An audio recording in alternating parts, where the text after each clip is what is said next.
नमस्कार मेरे प्रिय विद्यार्थियों। जैसे कि हम देख रहे हैं, लगभग हमारा 12वीं का पाठ्यक्रम बहुत कुछ पढ़ना हुआ है दोस्तों। आज हम हमारे 12वीं के पाठ्यक्रम की जो कृति पत्रिका है, कृति पत्रिका का प्रारूप या आराखड़ा जो है वह हमारे महाराष्ट्र राज्य माध्यमिक व उच्च माध्यमिक शिक्षण मंडल पुणे द्वारा आयोजित जो नई पाठ्यक्रम की कृति पत्रिका है दोस्तों। पिछले साल भी तो आपके लिए नई कृति पत्रिका थी और इस वर्ष भी आपके लिए नई कृति पत्रिका है। सिलेबस भी नया है, पाठ्यक्रम भी नया है और इस वर्ष के लिए हमने पहले ही इस वर्ष के लिए क्या क्या टॉपिक, क्या क्या घटक कम कर दिए गए, इसके बारे में हमने पहले ही चर्चा की है। आज हम ये जो हमारी कृति पत्रिका है उस पर हम चर्चा करेंगे दोस्तों। तो घटक न्याय अंक विभाजन किस प्रकार से होता है, तो देखिए दोस्तों, आप अपने पास अगर नोटबुक या कुछ किताब है तो निकाल कर रखिए। हिंदी युवक भारती कक्षा 12वीं, इसके लिए आपको बोर्ड ने 3 घंटे का समय दिया है दोस्तों और 20 अंक 80 अंकों का यह उत्तर पत्रिका या कृति पत्रिका होती है दोस्तों। तो अनुक्रमांक 1, आप घटक कौन कौन से देखिए। गद्य विभाग पर कितने अंकों के लिए प्रश्न होते हैं, कितने प्रतिशत अंक पूछे जाते हैं और विकल्प के साथ कितने अंकों का यह गद्य पर प्रश्न पूछे जाते हैं, इसके पर हम चर्चा करेंगे। ऐसे पर हर एक विभाग पर कितने अंकों का यह विभाजन होता है देखिए दोस्तों। तो देखिए, गद्य विभाग पर 20 अंकों के प्रश्न होते हैं और यह लगभग 25% आपको इस विषय पर अंक पूछे जाते हैं और विकल्प के साथ 25 अंकों के इस पर प्रश्न पूछे जाते हैं। उसके बाद अनुक्रमांक 2 जो है पद्य विभाग। पद्य यानी क्या, कविताएं। तो देखिए दोस्तों, इस कविताओं पर 20 अंकों के प्रश्न आपको पूछे जाते हैं, जिस पर 25% प्रश्न उस पर पूछे जाते हैं और विकल्प के साथ 28 अंकों के प्रश्न पूछे जाते हैं दोस्तों। और अनुक्रमांक 3 है विशेष अध्ययन, जो आपको यहाँ पे विशेष अध्ययन में कुछ पाठ्यक्रम रखा गया है, उस पर आपको 10 अंकों का विशेष अध्ययन पर प्रश्न पूछे जाते हैं। जैसे कि 12.5% इस पर प्रश्न पूछे जाते हैं और विकल्प के साथ 14 प्रश्नों के अंकों के प्रश्न पूछे जाते हैं। चौथा विषय अनुक्रमांक है व्यावहारिक हिंदी और अपठित गद्यांश। इस पर भी 20 अंक के प्रश्न पूछे जाते हैं, लगभग 25% इस पर प्रश्न पूछे जाते हैं और विकल्प के साथ 38 अंकों के प्रश्न पूछे जाते हैं दोस्तों, इस पर देखिए। और हमारा पाठ्यक्रम का जो 5वां प्रकार है व्याकरण विभाग, जिस पर कुल 10 अंक पूछे जाते हैं, लगभग 12.5% इस पर प्रश्न पूछे जाते हैं और विकल्प के साथ 20 अंकों के यह प्रश्न होते हैं दोस्तों। कुल मिलाकर 80 अंकों का पेपर होता है, 100% होते हैं और 125 अंकों का लगभग विकल्प के साथ प्रश्न पूछे जाते हैं। यानी देखो, 80 अंकों का पेपर छोड़ने के लिए 125 अंकों के प्रश्न पूछे जाते हैं, यानी 45 प्रश्न अधिक के पूछे जाते हैं, जिस पर आपको बहुत अधिक मात्रा में पर्याय होता है किसका आपको उत्तर लिखना है, किसका नहीं लिखना है। तो देखिए दोस्तों, अब देखिए महाराष्ट्र राज्य माध्यमिक व उच्च माध्यमिक शिक्षण मंडल पुणे द्वारा जो दी गई कृति पत्रिका है, कृति पत्रिका इस 2020-21 के लिए किस प्रकार से आएगी, इस पर मैंने पहले ही कहा है। समय 3 घंटे है और अंक है 80। विभाग 1 गद्य विभाग पर 20 अंक होते हैं और जिसमें पहली कृति कैसे होती है, लगभग देखो दोस्तों, लगभग आपने 11वीं में जो कृति पत्रिका का अध्ययन किया है, उसी के आधार पर, उसी के जैसी यह तीसरी यह आपकी 12वीं की कृति पत्रिका है दोस्तों। तो देखिए, लगभग कृति क्रमांक 1 अ जो होता है, तो उसमें निम्नलिखित एक पैरा दिया जाता है। निम्नलिखित परिच्छेद पढ़कर दी गई सूचनाओं के अनुसार कृतियाँ कीजिए, ऐसा यह प्रश्न होता है, जिसमें 6 अंकों के प्रश्न होते हैं दोस्तों और जिसमें यहाँ पे एक पैराग्राफ दिया जाएगा। अपने पाठ्यक्रम में से एक गद्यांश दिया जाता है, गद्यांश पढ़ना है और उस पर 3 प्रश्न पूछे जाते हैं। आकलन कृति पर 2 अंकों के प्रश्न पूछे जाते हैं। शब्द संपदा पर 2 अंकों के प्रश्न पूछे जाते हैं और अभिव्यक्ति यानी स्वमत पर 2 अंकों के प्रश्न पूछे जाते हैं दोस्तों, जो लगभग स्वमत का उत्तर 40 या 50 शब्दों में यानी लगभग 7-8 पंक्तियों में इसका उत्तर होना चाहिए। और यह जो अभिव्यक्ति का प्रश्न है विषय के अनुकूल ही होना चाहिए। इस प्रकार से हर एक आकलन कृति पर 2 अंक, शब्द संपदा पर 2 अंक। शब्द संपदा पर जैसे देखो विलोमार्थी शब्द लिखिए, समानार्थी शब्द लिखिए या विलोमार्थी शब्द, समानार्थी शब्द या और ऐसे प्रश्न पूछे जाते हैं। तो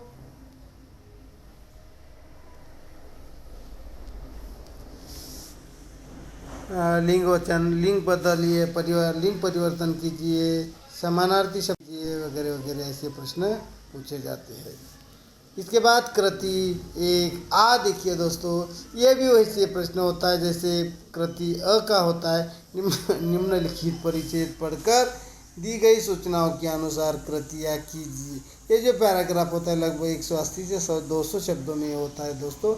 यह भी प्रश्न 6 अंकों के लिए ही पूछा जाता है और जिसमें एक पद्यांश गद्यांश दिया जाता है। गद्यांश पढ़कर इन पर आकलन कृति पर जो 4 घटक दिए जाते हैं, 4 घटक में से चारों घटकों के उत्तर आपको एक एक शब्दों में उसका उत्तर लिखना है और एक घटक के लिए आधा अंक दिया जाता है। दूसरा है शब्द संपदा पर 2 अंक और अभिव्यक्ति के लिए 2 अंक, ऐसे कुल मिलाकर 6 अंकों का यह दूसरा कृति आ तो 6 अंकों का प्रश्न होता है। उसके बाद कृति क्रमांक 1 ही रहेगी लेकिन एक ई रहेगा, इसमें लघु उत्तरी निम्नलिखित 2-3 प्रश्नों में से किसी 2 प्रश्नों के उत्तर लगभग 60 से 80 शब्दों में उत्तर लिखिए। ऐसे कुल मिलाकर इसके लिए 6 अंक है दोस्तों। 3 दिए जाते हैं प्रश्न, 3 प्रश्नों में से केवल 2 प्रश्नों के उत्तर आपको 60 या 80 शब्दों में लिखना है। इसके बाद कृति क्रमांक 1 ही रहेगी लेकिन ई अ आ ई यहाँ पे एक एक वाक्य में उत्तर लिखिए। यहाँ पे यह कि साहित्य संबंधी सामान्य ज्ञान पर आधारित जो प्रश्न होता है दोस्तों, उस पर यह प्रश्न पूछा जाता है। साहित्य संबंधी सामान्य ज्ञान पर आधारित, जैसे कि जैसे पेज नंबर कौन सा होगा इस पर, पेज नंबर 107, 108 जो है साहित्य संबंधी हमारे पाठ्यक्रम का जो पेज नंबर 108-9 देखिए, 1 मिनट इसमें, हाँ सॉरी, पेज नंबर 108 और 109, 108, 109 में आपको यहाँ पे साहित्य संबंधी सामान्य ज्ञान पर दिए, जैसे साहित्यकार का मूल नाम, साहित्यकार की जो उनकी प्रमुख रचना है उसका यहाँ पे उल्लेख वर्णन किया है। ज्ञानपीठ प्राप्त पुरस्कार और पुरस्कार के कवि का नाम वगैरह वगैरह, इस पर से ही पेज नंबर 8 और 9 में से ही यह प्रश्न पूछा जाएगा।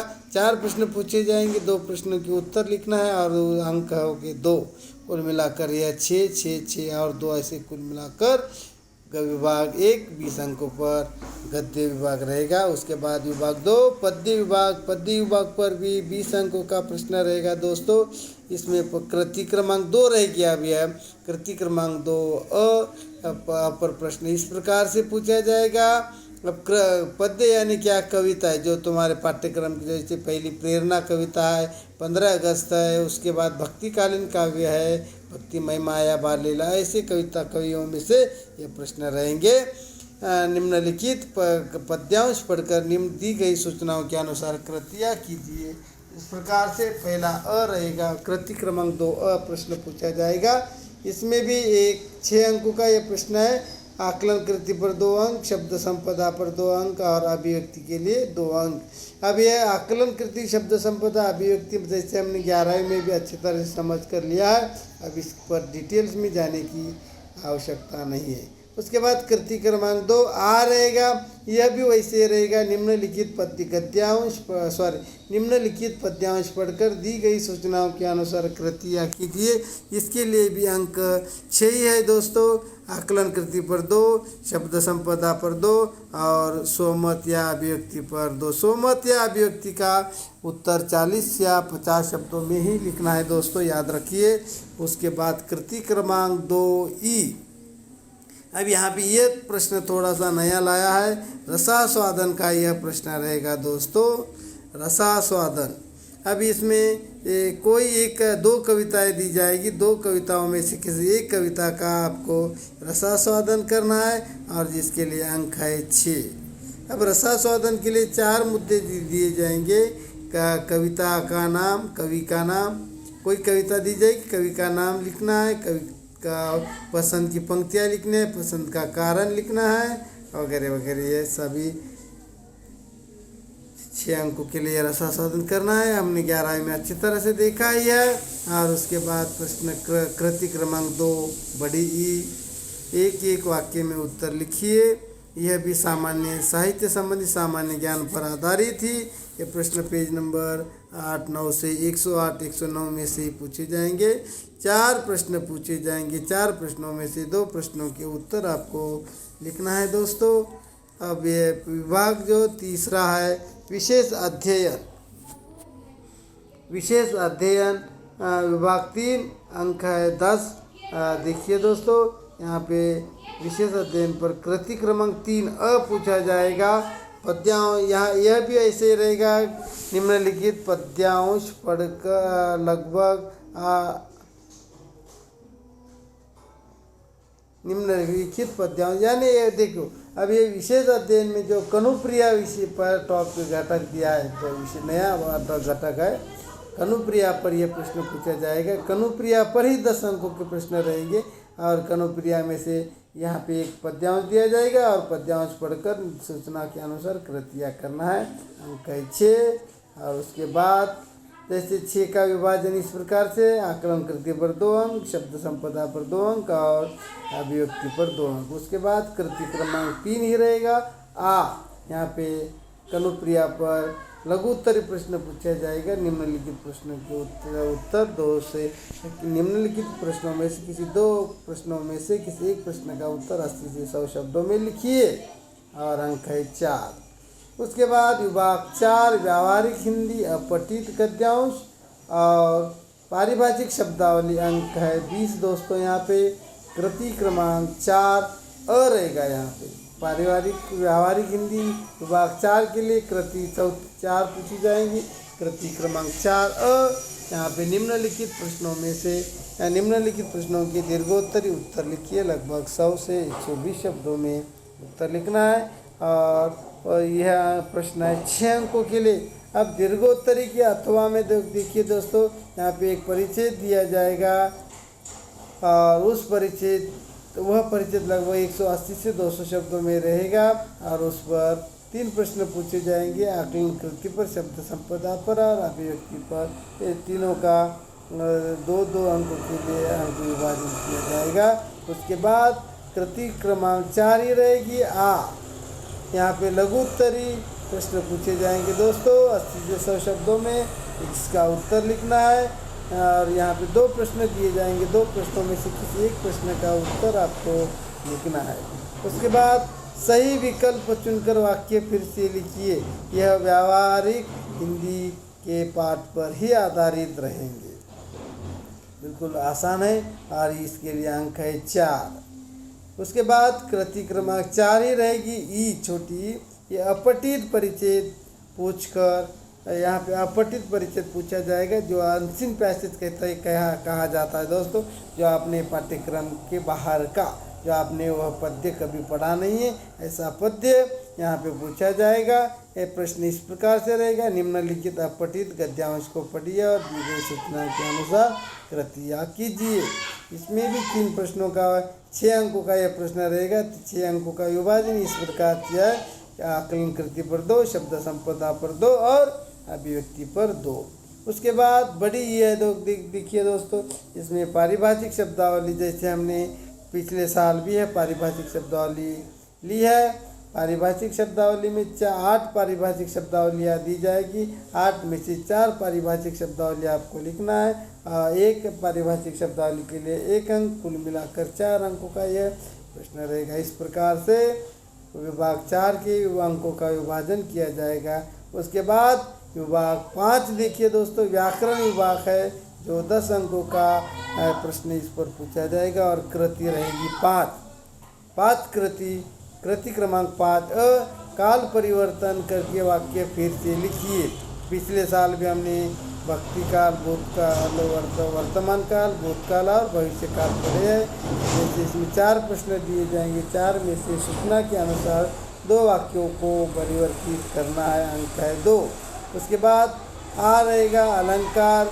यहाँ पे 4 उदाहरण दिए जाएंगे अलंकारों के, और फिर चारों में से किसी 2 का अलंकारों के अलंकार पहचानना है और उसके लिए अंक है 2। उसके बाद रस के भी 4 उदाहरण दिए जाएंगे और कौन सा रस का भेद होता है, निम्नलिखित उद्धृत रसों का भेद पहचानिए। ऐसे 2 रसों के भेद पहचानना है, अंक है 2। उसके बाद बड़ाई मुहावरों का अर्थ लिखकर वाक्य में प्रयोग कीजिए। 4 मुहावरे दिए जाएंगे। 4 में से 2 मुहावरे के अर्थ आपको लिखना है 2 अंकों के लिए। और ऊ है दोस्तों कृति क्रमांक 5 ऊ वाक्य शुद्धिकरण। यहाँ पे अशुद्ध वाक्य दिए जाएंगे 4 अशुद्ध वाक्यों में से 2 अशुद्ध वाक्य करके लिखना है, जिसके लिए 2 अंक है। यहाँ पे कुछ बोर्ड की तरफ से कुछ सूचनाएं भी दी है, वह सूचना भी हम पढ़ कर लेते हैं दोस्तों। कृति पत्रिका में गद्य विभाग कृति ई तथा पद्य विभाग कृति ई की कृतियाँ पाठ्य पुस्तक के स्वाध्याय से लेना अनिवार्य है। उसके बाद कृति पत्रिका में पारिभाषिक शब्दावली के शब्द 12वीं युवक भारती पाठ्य पुस्तक के पृष्ठ क्रमांक 109 और 110 से लेना अनिवार्य है। देखो ये जो लघु एक वाक्य के उत्तर, साहित्य संबंधी सामान्य ज्ञान पर आधारित प्रश्न और पारिभाषिक शब्दावली जो है हमारे पाठ्य पुस्तक में से ही लेना अनिवार्य है, इसके बाहर का नहीं। कृति पत्रिका में व्याकरण विभाग के सभी कृतियों के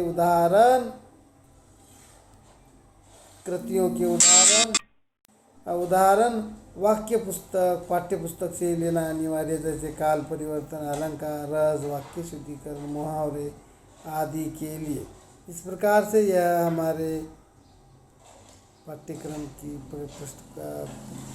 कृति पत्रिका है दोस्तों, और इस प्रकार से हम यहाँ पे रुकते हैं। इसके बाद आप अच्छी तरह से यह कृति पत्रिका